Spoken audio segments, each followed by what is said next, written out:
Isa ka bang nanay o isang OFW na gaya ko at isang hotelier at naghahanap ka ng mapagkakakitaan?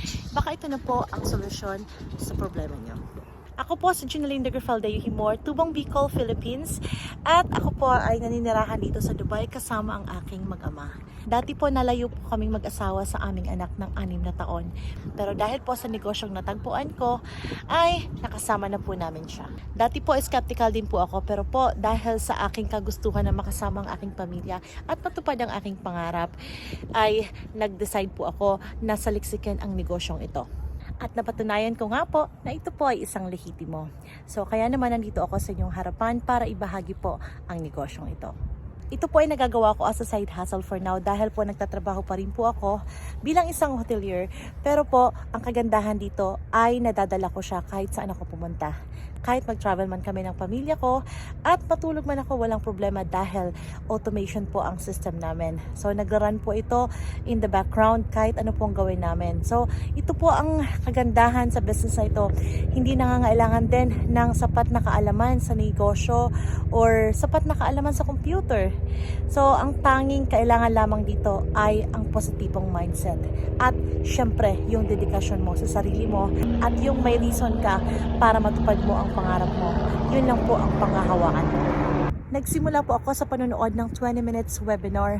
So kung ikaw po ay interesado sa negosyong ito, panoorin niyo po ang libreng webinar. Global po ito, kaya kahit saan man pupanig kayo ng mundo, naroroon ay pwede mo itong patakbuhin.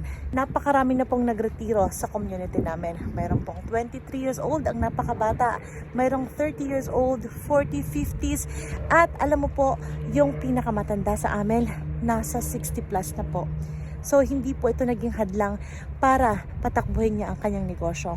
Dahil po na-realize niya sa 25 years niya po sa corporate world ay hindi niya nabigyan ang sarili niya ng freedom, ang pamilya niya, yung milestone na na-miss niya, yung mga taon na wala siya sa tabi ng pamilya niya, yun po ang nakapag-realize sa kanya. Napakaganda po ng community namin dahil binigyan po nila ako ng mentor and coach at syempre provided din ako ng full training.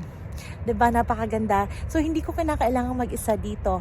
At ito pa po ang gustong gusto ko dahil long term po ito. At syempre legacy po ang binibuild ko po dito para po sa aking mga anak.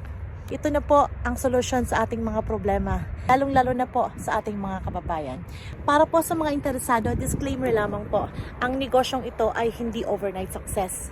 So paghihirapan niyo po at depende ang resulta sa effort ninyo. Bye po! God bless!